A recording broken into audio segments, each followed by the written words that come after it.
Breaking news জিম্বাবুৱেৰ বিৰুদ্ধে 100 ৰানৰ ব্যৱধানত বৃহৎ জয় সাব্যস্ত কৰিবলৈ সক্ষম হৈছে টিম ইণ্ডিয়া। টিম ইণ্ডিয়াৰ বৃহৎ জয় সাব্যস্ত কৰিছে এটা ভাল খবৰ এই মুহূৰ্তত জনোৱাৰ চেষ্টা কৰিছো। এটা বিগ ব্ৰেকিং নিউজ এই মুহূৰ্তত দেশৰ লাখ লাখ ক্ৰিকেট অনুৰাগীৰ বাবে এটা ভাল খবৰ। জিম্বাবুৱেৰ বিৰুদ্ধে ভাৰতৰ বৃহৎ জয় সাব্যস্ত হৈছে। জিম্বাবুৱেৰ বিৰুদ্ধে 100 ৰানত জয়লাভ কৰিছে টিম ইণ্ডিয়াই। এটা ডাঙৰ খবৰ এই মুহূৰ্তত জনোৱাৰ চেষ্টা কৰিছো। বিগ ব্ৰেকিং নিউজ ভাৰতীয় নতুন দলৰ সন্মুখত ধাৰাসায়ী হৈ পৰিছে জিম্বাবুৱে। লাখ লাখ ক্ৰিকেট অনুৰাগীৰ বাবে ভাল খবৰ। মুকেশ কুমাৰ আভেশ খানে দখল কৰিছে 3টাকৈ উইকেট। 18 অভাৰতে জিম্বাবুৱেক অল আউট কৰিলে ভাৰতে। ভাল খবৰটো এই মুহূৰ্তত জনোৱাৰ চেষ্টা কৰিছো। 235 ৰানৰ পাহাৰ সদৃশ লক্ষ্য বান্ধি দিছিল ভাৰতে আৰু 100 ৰানৰ ব্যৱধানত শতাধিক ৰানৰ ব্যৱধানত জয়ী হৈছে। 134 ৰানতে থমকি ৰল জিম্বাবুৱেৰ দল। এক প্ৰকাৰ ধাৰাসায়ী হৈ পৰিছে ভাৰতৰ নতুন টিমৰ সন্মুখত। জিম্বাবুৱেৰ বিৰুদ্ধে ভাৰতৰ বৃহৎ জয় সাব্যস্ত হৈছে। এটা ভাল খবৰ মুহূৰ্তত দেশৰ লাখ লাখ ক্ৰিকেট অনুৰাগীৰ বাবে, ক্ৰিকেটৰ গুণমুগ্ধৰ বাবে ভাল খবৰ। জিম্বাবুৱেৰ বিৰুদ্ধে 100 ৰানত জয়লাভ কৰিবলৈ সক্ষম হৈছে টিম ইণ্ডিয়াই। ভাৰতীয় নতুন দলৰ সন্মুখত ধাৰাসায়ী হৈ পৰিছে জিম্বাবুৱে। মুকেশ কুমাৰ আভেশ খানে দখল কৰিছে 3টাকৈ উইকেট। কিছুদিন পূৰ্বে যিহেতু T20 বিশ্বকাপত ভাৰতে বৃহৎ জয় সাব্যস্ত কৰিছিল, বিশ্ব জিনিছিল আৰু তাৰ পাছত আজি ভাৰতীয় নতুন দলৰ সন্মুখত ধাৰাসায়ী হৈ পৰিছে জিম্বাবুৱে। ভাল খবৰটো মুহূৰ্তত জনোৱাৰ চেষ্টা কৰিছো। জিম্বাবুৱেৰ বিৰুদ্ধে ভাৰতৰ বৃহৎ জয় সাব্যস্ত হৈছে আৰু ভাৰতীয় নতুন দল সন্দৰ্ভত, নতুন দলটোৰ সন্দৰ্ভত, পাৰফৰ্মেন্স সন্দৰ্ভত, প্ৰদৰ্শন সন্দৰ্ভত আপুনিও মন্তব্য আগবঢ়াব পাৰে, শুভেচ্ছা জনাব পাৰে। আমি পোনপটীয়া সম্প্ৰচাৰতে আপোনাৰ মন্তব্য লোৱাৰ চেষ্টা কৰিম। বিগ ব্ৰেকিং নিউজ এই মুহূৰ্তত জনোৱাৰ চেষ্টা কৰিছো। জিম্বাবুৱেৰ বিৰুদ্ধে ভাৰতৰ বৃহৎ জয় সাব্যস্ত হৈছে। 100 ৰানৰ ব্যৱধানত জিম্বাবুৱেক পৰাস্ত কৰিছে নতুন ভাৰতীয় দলে। দেশৰ লাখ লাখ ক্ৰিকেট অনুৰাগীৰ বাবে এটা ভাল খবৰ এই মুহূৰ্তত জনোৱাৰ চেষ্টা কৰিছো। এটা নিশ্চিতভাৱে ভাল খবৰ, সুখৰ বন্যা বৈছে। 18 অভাৰতে জিম্বাবুৱেক অল আউট কৰিছে টিম ইণ্ডিয়াই। ভাৰতীয় নতুন দলৰ সন্মুখত ধাৰাসায়ী হৈ পৰিছে জিম্বাবুৱে। 235 ৰানৰ পাহাৰ সদৃশ লক্ষ্য বান্ধি দিছিল টিম ইণ্ডিয়াই।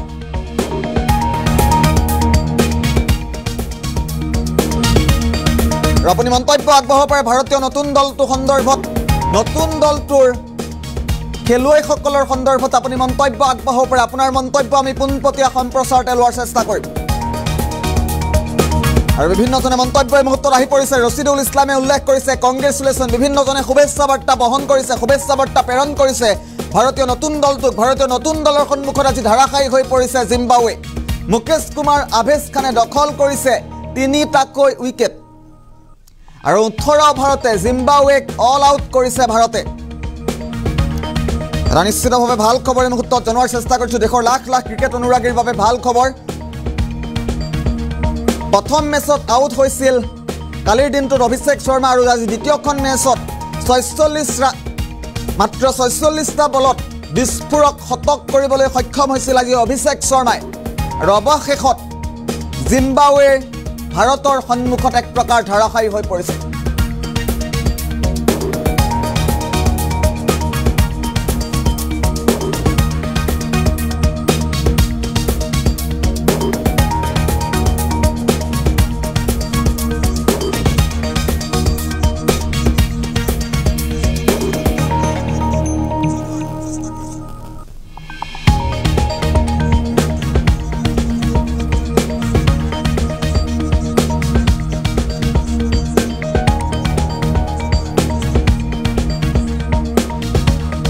পুনৰবাৰ উল্লেখ কৰিব বিচাৰিছো, জিম্বাবুৱে ভাৰতৰ সন্মুখত এক প্ৰকাৰ ধাৰাসায়ী হৈ পৰিছে।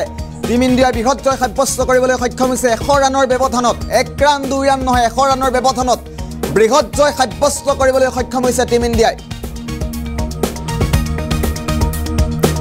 এটা অত্যন্ত গুৰুত্বপূৰ্ণ খবৰ পুনৰবাৰ উল্লেখ কৰাৰ চেষ্টা কৰিছো। জিম্বাবুৱে ভাৰতৰ সন্মুখত এক প্ৰকাৰ ধাৰাসায়ী হৈ পৰিছে। ভাৰতীয় নতুন দলৰ সন্মুখত ধাৰাসায়ী হৈ পৰিছে জিম্বাবুৱে। মুকেশ কুমাৰ আভেশ খানে দখল কৰিছে 3টাকৈ উইকেট। তাৰ সমান্তৰালভাৱে অভিষেক শৰ্মাই আজি শতাধিক ৰান কৰিবলৈ সক্ষম হৈছে, শতক কৰিবলৈ সক্ষম হৈছে অভিষেক শৰ্মাই।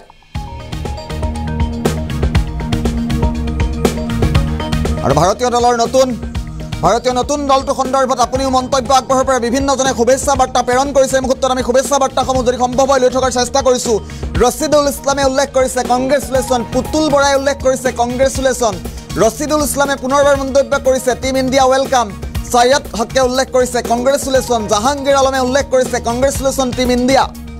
আৰু ভাৰতীয় দলক টিম ইণ্ডিয়াক এইদৰে বিভিন্নজনে শুভেচ্ছা বাৰ্তা প্ৰেৰণ কৰিছে এই মুহূৰ্তত।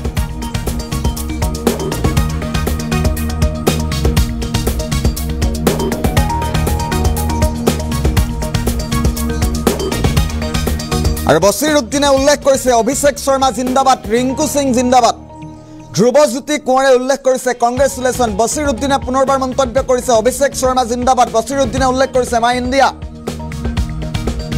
অৰূপ বৰগোহাঁয়ে উল্লেখ কৰিছে বহুত ভাল খেলিলে, আটাইকেইজনক খেলুৱৈকে আন্তৰিক অভিনন্দন জ্ঞাপন কৰিলোঁ। আৰু বিভিন্নজনে দেশৰ বিভিন্ন প্ৰান্তৰ পৰা ক্ৰিকেট অনুৰাগীসকলে মন্তব্য কৰি থকা পৰিলক্ষিত হৈছে। আমি মন্তব্যসমূহ এই মুহূৰ্তত উল্লেখ কৰাৰ চেষ্টা কৰিছোঁ। আজি জিম্বাবৱেৰ বিৰুদ্ধে 100 ৰানৰ ব্যৱধানত বৃহৎ জয় সাব্যস্ত কৰিবলৈ সক্ষম হৈছে টিম ইণ্ডিয়াই।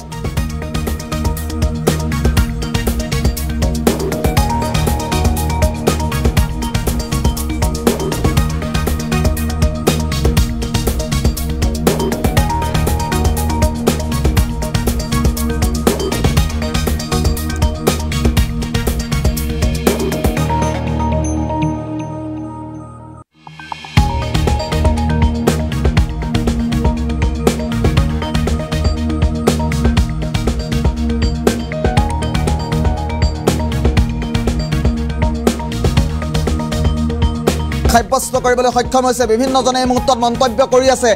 আমি মন্তব্যসমূহ লৈ থকাৰ চেষ্টা কৰিছোঁ। দেৱ কোঁৱৰে উল্লেখ কৰিছে গুড, চাহৰ আলীয়ে উল্লেখ কৰিছে ইণ্ডিয়া জিন্দাবাদ, ৰাজু দত্তই উল্লেখ কৰিছে অভিনন্দন, সৈয়দ হকে উল্লেখ কৰিছে কংগ্ৰেচুলেশ্যন, নৱ গগৈ উল্লেখ কৰিছে বঢ়িয়া হৈছে, চাহৰ এল আমিনে উল্লেখ কৰিছে কংগ্ৰেচুলেশ্যন টিম ইণ্ডিয়া। আৰু ৰাজ্যৰ লগতে দেশৰ বিভিন্ন প্ৰান্তৰ পৰা ক্ৰিকেট অনুৰাগীসকলে এই মুহূৰ্তত মন্তব্য কৰি আছে। 235 ৰানৰ পাহাৰ সদৃশ আজি লক্ষ্য বান্ধি দিছিল টিম ইণ্ডিয়াই। জিম্বাবৱেৰ বিৰুদ্ধে 100 ৰানৰ ব্যৱধানত জয় লাভ কৰিবলৈ সক্ষম হৈছে, বৃহৎ জয় সাব্যস্ত কৰিছে।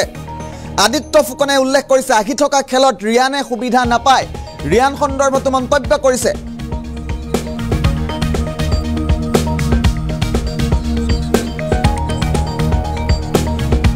সুজিত গগৈয়ে উল্লেখ কৰিছে গুড, আবুৰ ৰফে উল্লেখ কৰিছে মাই ইণ্ডিয়া, সালিম উদ্দিন মজুমদাৰে উল্লেখ কৰিছে কংগ্ৰেচুলেশ্যন,